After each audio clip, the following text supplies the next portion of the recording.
ناوچە سنووریەکانی هەرێمی کوردستان نائارامترین ناوچەی هەرێمی کوردستانن. بەهۆی بەردەوامی بردومان و تۆپبارانی وڵاتانی دراوسێ، هاوکات لەشکرکێشی و دروستکردنی ترس و دڵڕاوچێ لای دانیشتوانی ئەو ناوچە سنووریانە. هێدمەی دوای زەبری دەرونیەکێکە لە شڵەژانە دەرونیەکان کە دووچاری تاکە بێتەوە بەهۆی ئەوەی کەوا لە ناوچەیەکە ژی کە ئەو ناوچەیە بەردەوام بردومانی لێ، جەنگی لێ، ترسی مردنی هەیە، ترسی لە دەستدانی کەسێکی نزیکیە. بۆیە ئەم هێدمە دوای زەبری دەرونیە بە یەکێک لە گرفتە دەرونیەکان ناو زەندەکرێکەوە کاریگەریەکانی لەسەر تاک زۆرە. بۆ نمونە یەکێک لەوانە تاگوا لەوە لە تاکەکە لە زۆر چالاشی ژیانی ڕۆژانە دوورکەوێتەوە، میزاجی تێکچێت، میمۆری تێکچێت، بەردەوام لە ترسابێ، بەردەوام ترسی لەو شتانە بێ کە جارێکتر دووبارە بێتەوە.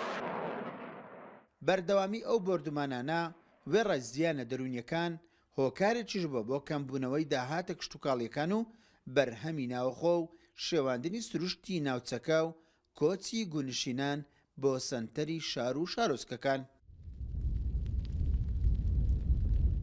جێبەجێکنی پلانە ئەمنیەکان لە ناوچە سنووریەکاندا لە پاڵەوەیدا هەوڵێکە بۆ پاراستنی جانی هاوڵاتیان لەو دەڤەرانەدا، بەڵام لە پاڵیشدا کۆمەڵێک هۆکاری هەیە کەواتوانی بڵێن بەلایەنی خراپەیان سلبی بەسەردا بشتێتەوە، ئەویش ئەوەیەکەوە ئەبێتەوە هۆی لاوازبوونی ئاستی ئابووری بۆ کۆمەڵی خەڵک کە لەو دەڤەرەدا لەو ناوچانەدا ئەژین و دوورە بن لە بەخێوکردنی ئاژەڵ یا چاندنی بەروبوومی کوشتتوکاڵیەکانی هاوینە بە تایبەتی لەو دەڤەرەدا کە ئەبینین دەڤەرێکی زۆر تایبەتە.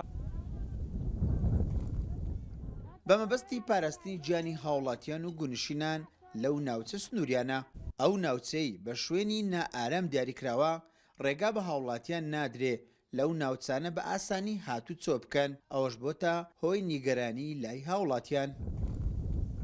بەداخەوە ئێمە دەبینین ڕۆژانە لە سنوورەکان چ لە سنوورەکانی نێوان تورکیا و هەرێمی کوردستان، سنوورەکانی نێوان کۆماری ئیسلامی ئێران و هەرێمی کوردستان ڕۆژانە خەڵک دەبێتە قوربانی.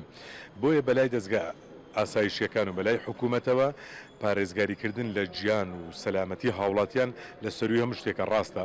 بەشێکی زۆر لە گوندەکانمان دەستی ئاواکاری نەگەیشتوتێ، بۆ بەشێکی زۆر لە ئەوانەی کە کشت و کاڵ دەکەن ناتوانن بچن لەسەر شوێنەکانی خۆیان کار بکەن، باختاری بکەن، ناتوانن بۆ کوپیویست بکەن. ئەوانە هەمووی زیانە بۆ خەڵکە گەیشتووە. ئێمە هیوادارین ئەو هۆکارانەی کە بوونەتە هۆکاری ئەوەی کە خاچێریمی کوردستان هەندێک جار ببەزێندرێ، هەندێک جار تۆپباران بکرێتن، ئەو هۆکارانەش نەبینی.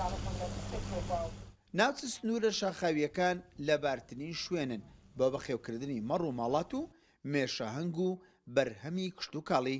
هاوکات لەباری کەش و هەوای بۆتە جێگای سەرنجی گەشتیاران.